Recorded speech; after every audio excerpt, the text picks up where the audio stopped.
সকাল, কেমন আছে সবাই? আশা করছি সবাই খুব ভালো আছে, সুস্থ আছো। স্নান করে নিয়েছি, স্নান করে মাথায় সিঁদুর টিঁদুর দিয়ে দেখো চুলে সুন্দর করে জল দিয়ে স্নান করেছি। না হলে না প্রথমত রাতে তো ঠিক করে ঘুম হয় না, সারাদিন প্রচণ্ড ঘুম পায়, জন্য ভালো করে স্নান করিনি সকালবেলা এখন। আর চুল টুল বেঁধে নিয়েছি সুন্দর করে।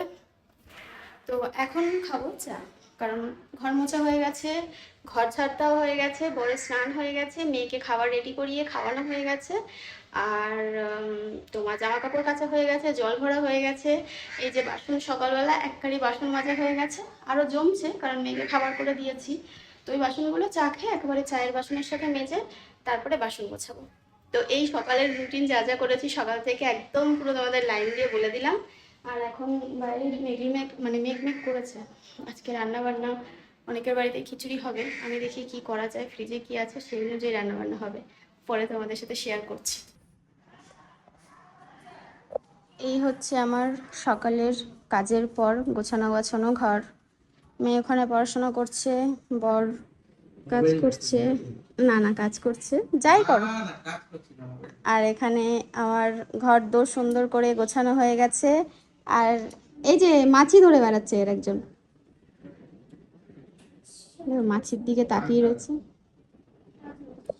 নেই নেই মাছি নেই মা, মাছি নেই। সারাক্ষণ সারা ঘরের মধ্যে দিয়ে শুধু মাছি পোকা, মানে যাই ঘুরে বেড়াক না কেন তাই ধরে বেড়াবে। আর দেখো কি মেঘ করেছে, প্রচণ্ড, মানে পুরো একদম সেই মেঘলা মেঘলা একটা ওয়েদার। কাল কালকে তো সারাটা দিন বৃষ্টি হয়েছে, আমার ব্যালকনি পুরো ভিজে গেছিলো। দেখো এই কাপড়টা ভেজা, মানে এই যে ম্যাটটা ভেজা রয়েছে। তো সকালবেলা তাও জলগুলো সব মুছে দিয়েছি, কিন্তু এখন আবার বৃষ্টি হচ্ছে, তো কিছু করার নেই, আবার বৃষ্টি হলে পরে আবার মুছে দেবো। আর আমার গাছগুলো জল পেয়ে বেশ সুন্দর হয়েছে। আর বৃষ্টির জল পেলে না এটা খুব তাড়াতাড়ি বাড়ে। সবচেয়ে ভালো লাগে ব্যালকনিটা বাইরে থেকে দেখতে, মানে এই গাছগুলোর ডালপালাগুলো সব বাইরে বেরিয়ে গেছে, আর দেখতে এত কিউট লাগে, ভালো লাগে। ওই ফুলগুলো পুরো বাইরের দিকে হয়ে রয়েছে, প্লাস ওখানে একটা অপরাজিতা গাছ আছে যেটাও বাইরের দিকে হয়েছে, আর ওইখানে মানি প্লান্টের গাছ পুরো ঝুলে পড়েছে। আর এই গাছটা দেখবে, এই যে এই গাছটা হতে হতে হতে হতে এইখানে গিয়ে উঠেছে।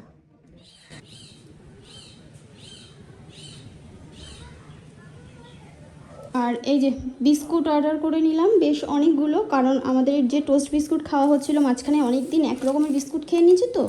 আর ওই বিস্কুটের মধ্যে না গাদা গাদা সব এলাচের বীজ, চাবালে না একটা বিস্কুটের মধ্যে প্রায় 4-5টা। জোর বলেছে আর ওগুলো নেবে না।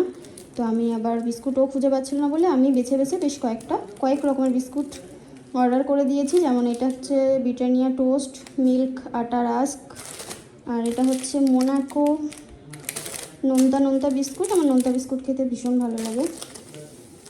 আর এটা হচ্ছে খাড়ি। এই খাড়িটা না আমি একজনের ব্লগে দেখেছিলাম, একজন ওই সেই দেখবে একটা মেয়ে ইউটিউবে শর্ট ভিডিও করে, খুব চিল্লিয়ে চিল্লিয়ে ভিডিও করে, সেই ওই মেয়েটা আর কি। ওর বরটা হচ্ছে নেপালি বোধ হয়, নেপালে যায় মাঝে মাঝে, চেনো তোমরা হয়তো সবাই চেনো। তো এই খাড়িটা ও ব্লগে একদিন খেয়ে দেখিয়েছিল, বলেছিল খুব ভালো নাকি। তো খুঁজে পেয়েছিলাম কালকে, তো ভাবলাম দেখি কেমন। আর এটা নিয়েছি এটাও একটা নোনতা বিস্কুট, আর নিয়েছি এটা একই, দুটো প্যাকেট করেছি। অনেক দিনের জোগাড়ও। এগুলোকে সব এখন গুছিয়ে রাখবো, তারপরে চাটা বসাবো।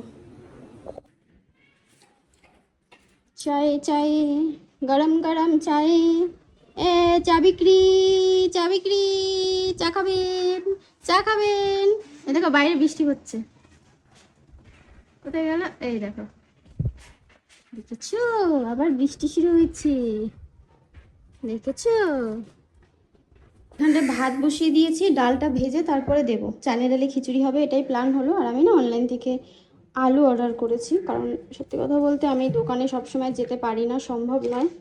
ওই জোগাড়, কিছু করার নেই, যার কেউ নেই তার ভগবান আছে, এটাই মানতে হবে। তো অনলাইন আছে আমার, করে দিলাম। বরকে বললাম, তো ও দেখলো, আমাকে দেখে বললো কোন আলুটা বলো, আমি বলে দিলাম, করে দিয়েছে ফ্রেশ আলু। আর এই 4 প্যাকেট পনির আমি অর্ডার করে রেখেছি, কারণ রাতে আমি রান্না করব। কালকে আমার একটু কলকাতায় দরকারি কাজ আছে, তো সেখানেই যাব, কালকেই বলবো তোমাদের। তো ওই জন্য পনিরটা রাতে রান্না করে রেখে যাব। সকালে উঠে মেয়েকে স্কুলে দিয়ে এসে ভাত বসিয়ে উজ্জ্বলকে উঠিয়ে স্নান দান করিয়ে বেরিয়ে পড়বো, তাড়াতাড়ি বেরোতে হবে। তো পনিরগুলো এখন আমি ফ্রিজে রেখে দিই। ডিপ ফ্রিজে রাখবো না, কোথায় রাখি বলো তো? ডিপ ফ্রিজে জায়গা নেই গো, মরণ দশা। এত জিনিস আমি রেখে দিয়েছি, আমার হোল নর্মালি রাখতে হবে। রেখে দিলাম। আর আলুগুলোর ব্যবস্থা করতে হবে। দেখে দেখো জামা পরিয়ে দিয়েছে, স্ট্যান্ডার্ড আলু, বুঝছো, ভদ্রলোক। তো এটা মনে হচ্ছে পচা। এই একটা দুটো তো মিক্স করবেই, ওটা দোকানে গেলেও করে, ফাটাফুটো দিয়েই দেয়, মানে ওটাই ওদের লাভ। না, এক বস্তা আলুর মধ্যে 5 কিলো পচা আলু মেশাবেই, নাহলে লাভ করবে কী করে মানুষের? এগুলো জামা খুলে এদেরকে গুছিয়ে রাখি, তারপরে আলু দেবো।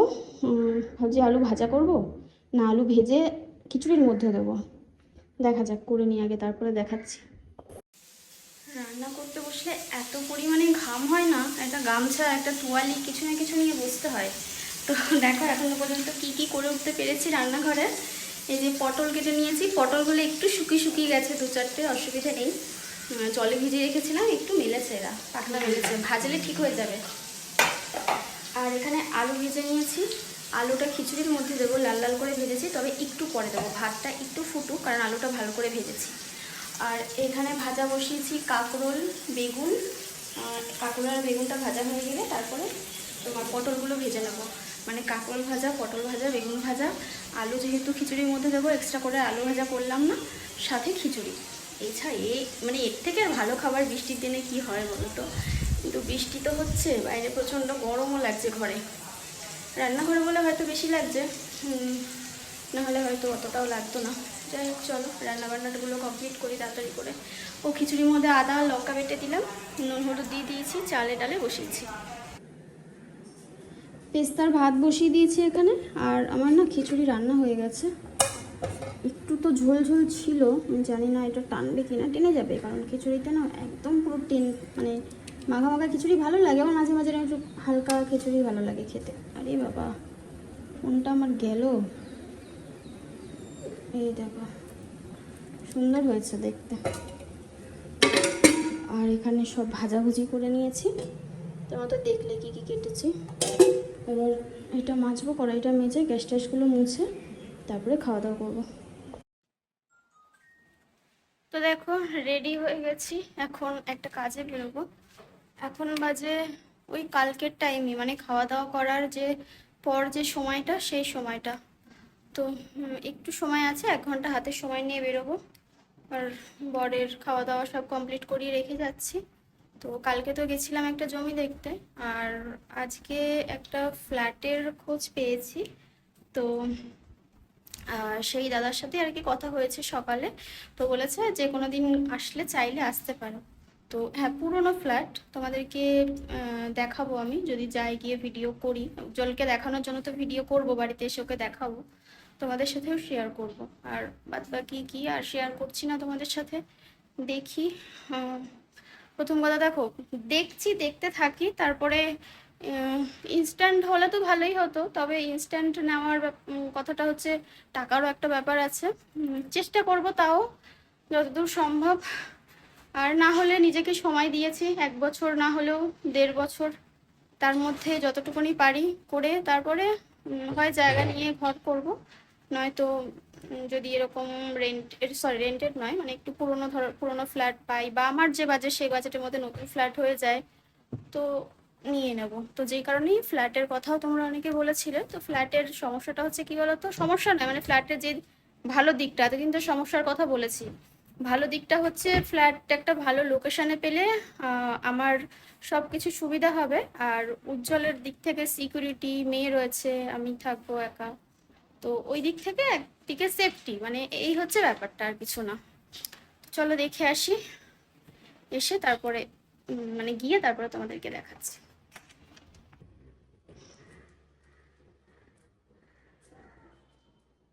এটার সাথে একটা অ্যাটাচ ব্যালকনি আছে, একটু যেহেতু ওনারা থাকেন না অনেকদিন, তাই একটু মানে অপরিষ্কার আছে। এই হচ্ছে ব্যালকনি ভিউ।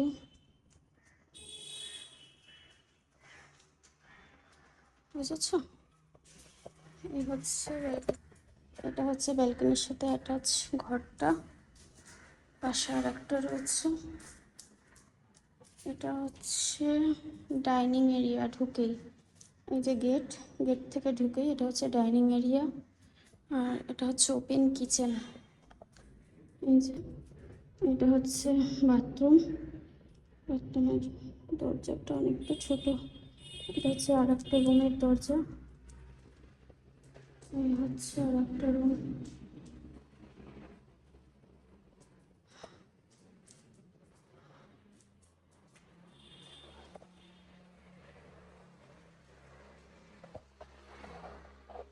এখান থেকে ভিউটা ভালো, খারাপ না। এই জানলা টান্নাগুলো আমি আর খুলছি না, দেখেছো? তো এই হচ্ছে ব্যাপার। আর বাড়ি এসেছি অনেকক্ষণ হয়েছে। আমি যেহেতু ভিডিও কোনো কিছু এডিট মানে করে উঠতে পারিনি, তো এসে যতটুকুনি সম্ভব ভিডিও এডিট করে পোস্টগুলো করলাম। আর তারপরে একটুখানি এখানে বসেছিলাম। তো তারপরে কি করব, চা করব, এখন চা খাবো আর রাতে রান্না করব, কারণ কালকে বেরোতে হবে। আমি উজ্জ্বলকে বলছিলাম, জানো উজ্জ্বল, আমার না শরীরে একদম দিচ্ছে না, ভীষণ ক্লান্ত আমি। আমার কালকের ডেটটা যদি আমি ক্যান্সেল করতে পারতাম খুব ভালো হতো, যদি পরের সপ্তাহেও আমাকে দিত। কিন্তু আগে একবার এরকম ডেট চেঞ্জ করা হয়েছিল, আবার এবার চেঞ্জ করব। কাজের জিনিস আমি কনফার্মেশন দিয়ে ফেলেছি, কালকেও আমাকে জিজ্ঞাসা করেছিল, আর মানে কনফার্ম তো আসবে? তো আমি বললাম হ্যাঁ যাব। তো এখন আমি ক্যান্সেল করতেও পারবো না, না চাইলে কালকে আমাকে যেতেই হবে। আর এবার আসি, যে ফ্ল্যাটটা দেখলাম ওটা, তো আগে কমেন্ট করে জানো যে তোমাদের কেমন লেগেছে, মানে ফ্ল্যাটটা দেখে তোমাদের যেমন লেগেছে আমারও ঠিক তেমনই লেগেছে। প্রথম কথা দেখো, যাব বলে এমন নয় যে মানে এমন কোথাও যাব যেখানে ওরা কমফোর্টেবল নয়। মানে সত্যি কথা বলতে রুমগুলো অনেকটাই ছোট। আর তারপরে ফ্ল্যাটের যে মানে ঢোকার গেটটা, একদম পুরো ঢোকার গেটটা তো অনেক ছোট। মানে ফ্ল্যাটে ঢোকার গেটটা তো ছোটই, কিন্তু পুরো একদম বিল্ডিংয়ে ঢোকার যে গেটটা, ও দুটো সিঁড়ি, তার উপরে যে গেট, ওটা তো উজ্জ্বলের হুইল চেয়ার ওই গলি দিয়ে ঢুকবে কিনা সন্দেহ আছে। তারপরে 3 তলার ওপরে রুমের দরজাগুলো অনেক ছোট। বাথরুমের দরজা তো ওর হুইল চেয়ারের অর্ধেকের থেকে একটু বেশি হবে, মানে হুইল চেয়ার ঢুকবে না। প্লাস মানে ওখানে যদি দেখো, এখানে খোলামেলা পরিবেশে আমরা থাকি, তো মানে এমন জায়গায়ও যেতে চাই না যেখানে গেলে দম আটকে আসবে, কারণ আমরা স্বাভাবিক সবসময় খোলামেলা জায়গা থেকেই অভ্যস্ত। তো আমার যেটা মনে হয়, এর থেকে একটা যদি টিনের বাড়িও হয়, এক কাঠা জায়গার ওপরেও হয়, তাও একটা খোলামেলা জায়গায় নেওয়া ভালো, যাতে নিঃশ্বাসটা অন্তত নেওয়া যায়। মানে এটা আমার পার্সোনাল মানে মতামত। বাকিটা তোমাদের কেমন লেগেছে আমি জানি না, তোমাদের ভালো লাগতে পারে। তবে আমি যেহেতু ভিডিও করে এনেছি উজ্জ্বলকে দেখাবো বলে, উজ্জ্বলকে এসে দেখালাম যে দেখো তোমার পছন্দ কিনা, বা তুমি অ্যাডজাস্ট করতে পারবে কিনা। তো ওরও হয়তো অতটা পছন্দ হয়নি। হয়েছে না, খুব একটা পছন্দ উম, হয়েছে সেটাও না। আবার কথাটা হচ্ছে প্রচুর ছোট, যেখানে স্পেস নেই। আর আর বিনা স্পেসে ওইটুকুনি জায়গায় থাকাটা খুবই অস্বস্তিকর হয়ে উঠবে। হাওয়া বাতাস পাবো না। এবার বলবে যে, অনেকে বলতে পারে যে লোক তো থেকেছে, হ্যাঁ থেকেছে, যারা থেকেছে তাদের হয়তো সেরকম ভাবে না না, থাকার। আমার কথা হচ্ছে দেখো, আমরা স্বাভাবিক মানুষ, আমরা সুস্থ মানুষ, আমরা অ্যাডজাস্ট করে নিতে পারবো, ধীরে ধীরে অভ্যাস হয়ে যাবে। কিন্তু ওর ক্ষেত্রে যেহেতু আমি দোতলায় ঘরটা করা হয়েছিল শুধুমাত্র ওর জন্য, যাতে ও একটু খোলামেলা জায়গায় দেখতে পারে। তো যেহেতু ওকে একটা যদি এমন জায়গায় আমি নিয়ে যাই যেখানে ওর অসুবিধা হবে, ওর দম নিতে মানে ঘরটা এমনই না, ঘরের মধ্যে থেকে ব্যালকনি, মানে ঠিকঠাকভাবে দেখাও না, ব্যালকনি যে আছে ঘরে সেটাই বোঝা যাবে না ঘরের মধ্যে খাটে বসে থাকলে, মানে এরকম একটা ব্যালকনির দরজাটাও এত ছোট, ওখান থেকেও হুইল চেয়ার বলবে না। তো কেমন যেন একটা, যাই হোক। আর পুরো বিল্ডিংটাই ভীষণ বদ্ধ, মানে ভেতরে ঢুকলেই পুরো অন্ধকার, ও সিঁড়ি দিয়ে উঠছি, অন্ধকার, বিল্ডিং এর ভেতরে এন্ট্রি করলাম, পুরো অন্ধকার, ওপর পর্যন্ত পুরো অন্ধকার। তো অতটাও ভালো লাগেনি, দেখা যাক, এখনো কিছু ভাবিনি, ওয়েট করা যাক। ওয়েট সবকিছু করি। তো আর হ্যাঁ, হাওয়ার মতো না। খাওয়ার মতো তো হয় না, মানুষের জীবনটা তো অত সহজ না, সবকিছু বুঝে শুনে ডিসিশন নিতে হয়।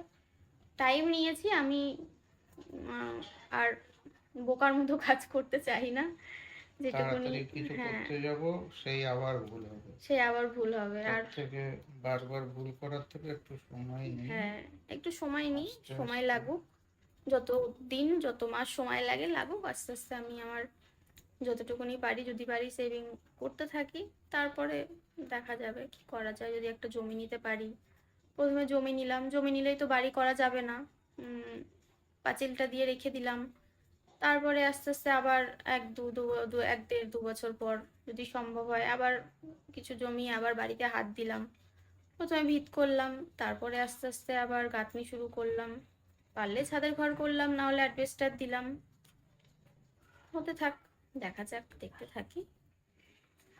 আর যারা যারা আমাদের খোঁজ দিচ্ছ বা দিয়েছো তাদের অসংখ্য ধন্যবাদ, যে তারা, আমি একটা হেল্প চেয়েছি, তারা আমাকে হেল্প করার চেষ্টা করেছো যতটুকুনি সম্ভব, যার দ্বারা যতটুকুনি হয়। তো এর জন্য তোমাদের অশেষ অশেষ ধন্যবাদ। আর একটা কি বলতো, এখন এইসব জিনিস না পাওয়াটা খুব এতটাই কঠিন হয়ে গেছে এখন যে চারিদিকে এত মানুষের বাড়ি জনসংখ্যা হয়ে বাড়ছে, গেছে। হুম। আর সবাই সামনের জায়গাগুলো পেয়ে গেছে, তাদের সবাই কিনে নিয়েছে, ঠিক আছে, এবার মানুষ বসতি বাড়ছে, জনসংখ্যা বাড়ছে, আর পাওয়া যাচ্ছে না। না, আগে যেরকম পাওয়া যেত, আজ থেকে 10 বছর আগেও খুঁজলে টুকটাক পাওয়া যেত, এখন সেই জিনিসগুলো খুবই মানে কঠিন হয়ে গেছে। ওই জন্য একটু বেশি সময় নিয়ে দেখা যাক, 2 4 5 10 জায়গায় ঘুরে দেখতে হবে, কোনো একটা ঠিক সময় পাওয়া যাবে, তখন টুক করে ব্যাঙের মতো লাফ মারতে হবে। রাত এখন 9টা বেজে গেছে, 9টা ওভার, মানে 9টা 10-15 হয়ে গেছে। তো এদিকে আমি কালকের জন্য রান্না করে রাখছি।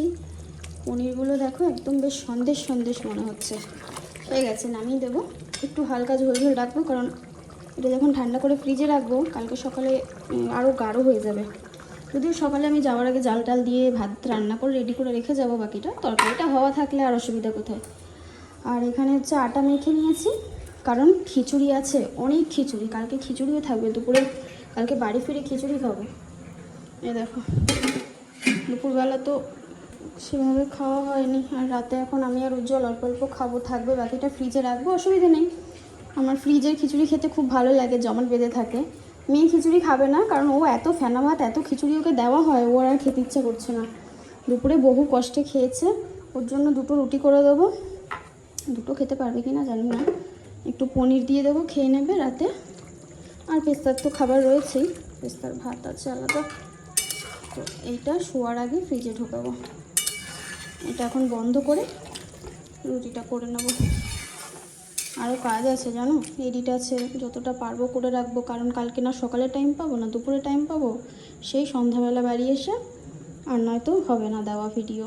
আর এখন ব্যাগ ফ্যাগ গোছানো রয়েছে, জামা কাপড় বের করে সব গুছিয়ে রাখবো। ভাবছি রাতে বোতলে জল টল ভরে রেখে দেবো, যতটুকুনি গুছিয়ে পারি, কারণ সকালবেলা এত তাড়াতাড়ি বেরোনোর সময় আমার কালকে, আমি কতটুকুনি কি মেয়েকে স্কুল দিয়ে এসে বরকে স্নান করিয়ে মানে কী করবো আমি বুঝে উঠতে পারছি না, ওইটুকুনি সময়ের মধ্যে পুরো ঘেটে গেছি। চলো যাই হোক, কী করা যাবে, কাজ তো কাজ।